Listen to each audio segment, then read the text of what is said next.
Hello everyone, मैं हूं ईश्वर द्विवेदी और आज का हमारा टॉपिक है एंटी फंगल। तो बिना टाइम को वेस्ट किए आइए स्टार्ट करते हैं। सबसे पहले डेफिनेशन देखते हैं। डेफिनेशन क्या है? तो anti fungal drugs are used in treatment of variety of fungal infection like candida, epidermophytons, microsporum and trichophytons. ध्यान से देखिएगा, इनके नाम ध्यान से देखिएगा।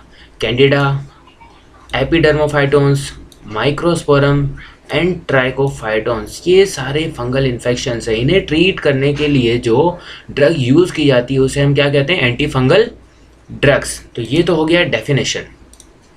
आइए क्लासिफिकेशन देखते हैं। ये एंटी फंगल ड्रग्स कितने टाइप की क्लासिफिकेशन में डिवाइड की जाती है?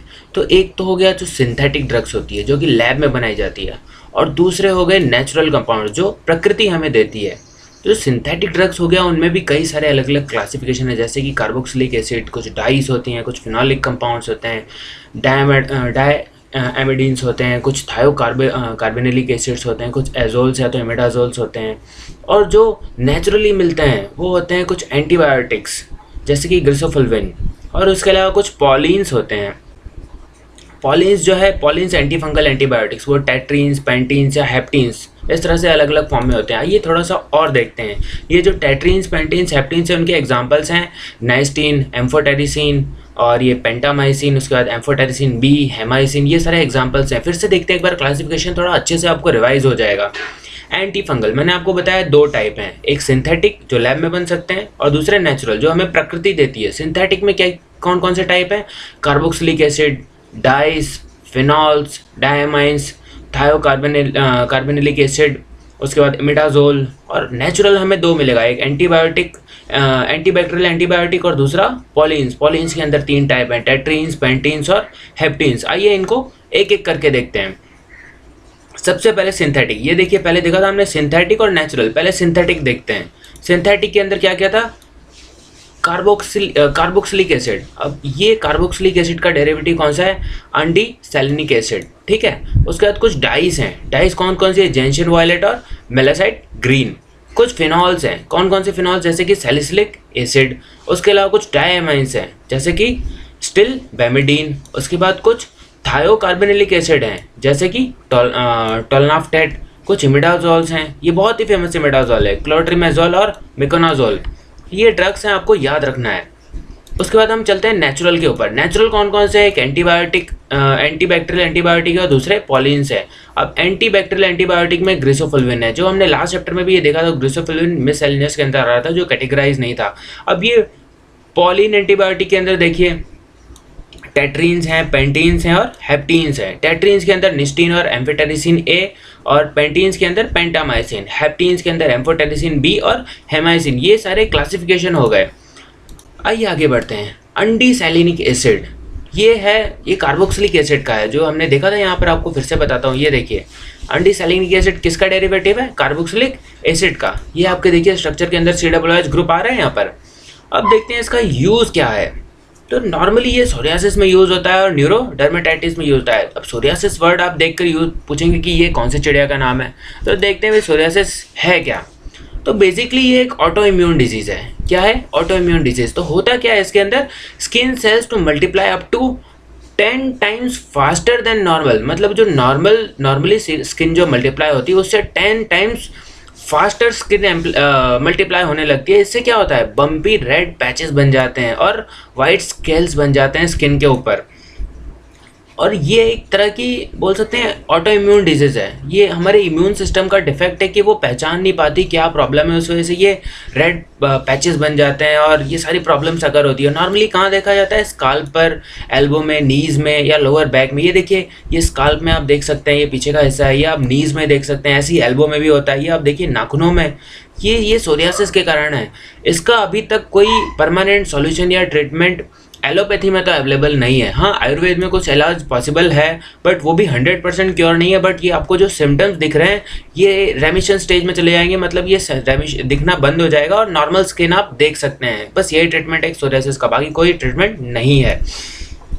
अब देखते हैं अगले ड्रग जो है टोलनाफ्टेट। तो ये जो है प्रोफाइलेक्सिस ट्रीटमेंट में यूज़ होती है। किसके? रिंगवॉर्म्स के। तो किस टाइप के रिंगवॉर्म्स होते हैं? तो देखिए मैं आगे आपको बताता हूँ। कुछ इस टाइप के रिंगवॉर्म्स देखे जाते हैं, ये देख रहे हैं यहाँ पर। अब अब मैंने आपको बताया प्रोफाइलैक्सिस ट्रीटमेंट, तो भाई प्रोफाइलैक्सिस किस चिड़िया का नाम है? तो it is actually a preventive measure. Prophylaxis word जहाँ भी यूज़ किया जाता है तो वो जब भी हम प्रिवेंटिव मेजर लेते हैं, मतलब कोई भी डिजीज़ होने ही ना दिया जाए, तो ये एक्चुअली क्या होता है, एक एडवांस गार्ड होता है। जो भी हम मेडिसिन दे रहे हैं प्रोफाइलैक्सिस के फॉर्म में, तो it is actually advance guard. तो होता क्या है, तो a preventive measure, the word comes from a Greek word an advance guard. ये प्रोफाइलेक्टिव वर्ड जो है ग्रीक वर्ड है, इसका मतलब होता है advance guard. An apt term for a measure taken to defend off a disease और अनवांटेड कंसिक्वेंसेस। मतलब ऐसी कोई संभावना है या ऐसे कुछ बीमारी या जो होने वाला है लेकिन उससे पहले ही रोक दिया जाए, उसके लिए हम प्रोफाइलैक्सिस ट्रीटमेंट देते हैं। नॉर्मली इस टर्म का यही मतलब था। चलिए आगे वाली ड्रग्स देखते हैं। नेस्टीन, तो ये पॉलिन टेट्रीन्स के अंडर में आती है। ये भी कैंडिडियासिस को रोकती है। तो कैंडिडियासिस हमने पहले भी स्लाइड में देखा था, जब हम ये देखिए, ये स्लाइड आपको देखकर याद आएगा, जब हम एंटी एमोइबिक और एंटी एंथेल्मेंटिक पढ़ रहे थे तो वहाँ हमने देखा था व्हाट इज़ कैंडिडियासिस। तो it is basically a fungal infection. तो होता क्या है, नॉर्मली टंग्स में पैचेस पड़ जाते हैं, सॉरनेस आ जाती है अंदर, ठीक है, कोई भी खाना आपको गुटकने में, स्वॉलो करने में प्रॉब्लम आती है, तो दैट इज़ बेसिकली कैंडिडियासिस। आइए इसको थोड़ा सा और डीप में देखते हैं कि कैंडिडियासिस होता क्या है। तो it is basically a fungal infection. क्या है दोस्तों, ये एक fungal infection due to any type of candida. अब कैंडिडा क्या है, it is a type of yeast. Candida एक यीस्ट है, इस वजह से फंगल इन्फेक्शन हो जाता है। When it affects the mouth it is commonly called thrush. जब मुंह में हो जाता है तो it is known as thrush. Signs and symptoms include white patches. ये देखिए मैंने आपको बताया, ये देखिए यहाँ पर वाइट पैचेस पड़ चुके हैं, ये देख रहे हैं, ये वाइट पैचेस पड़ चुके हैं। अब वाइट पैचेस पड़ जा रहे हैं, देख रहे हैं आप। Signs and symptoms are white patches on tongues and other areas of mouth and throat. Other symptoms are may include soreness and problems in swallowing. Soreness मतलब गले में जो दर्द होती है उसे हम सॉरनेस कहते हैं, और कोई भी चीज़ खाना हमें निगलने में प्रॉब्लम हो रही है। कुछ और इमेजेस देखते हैं कुछ और इमेजेस हैं ये कैंडिडियासिस के। ये देखिए जीभ के ऊपर पैचेस पड़े हुए हैं, अंदर के भाग में ये देखिए पैचेस पड़े हुए हैं। ये देखिए एक नॉर्मल माउथ में, हेल्थी माउथ में, और ऐसे माउथ में जिसमें कैंडिडियासिस हो रखा है, कितना फ़र्क है दोनों के अंदर। एक और इमेज है, देखिए ये वजाइनल कैंडिडियासिस का इमेज है। ये देखिए यहाँ पर ये फंगल इन्फेक्शन हो रखा है, यहाँ स्किन में देखिए, स्किन में फंगल इन्फेक्शन हो रखा है। आगे बढ़ते हैं, एम्फोटेरिसिन बी। तो it is basically a mixture of amphotericin A tetraene and amphotericin B heptaene. ये किस लिए होता है, तो ये ब्लास्टोमाइकोसिस में यूज होता है। अब ब्लास्टोमाइकोसिस क्या है, इसके अलावा बहुत सारी और भी ड्रग्स हैं, लेकिन जो कुछ वर्ड्स ऐसे हैं जो अननोन है उन्हें मैं आपको समझाते जा रहा हूँ। ब्लास्टोमायोसिस नॉर्मली एक ऐसे मतलब फंगल इन्फेक्शन है जो नॉर्मली आपके लंग्स को इफेक्ट कर देता है। तो blastomycosis is a fungal infection caused by inhaling blastomycosis dermatitis spores.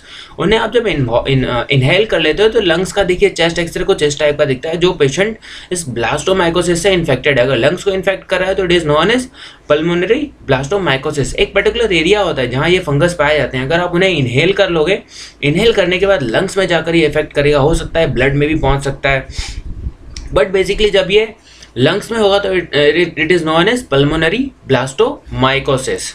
आगे देखते हैं, ये हेमाइसिन नाम की ड्रग है। तो normally it is used as anti fungal as well as anti trichomonal drugs.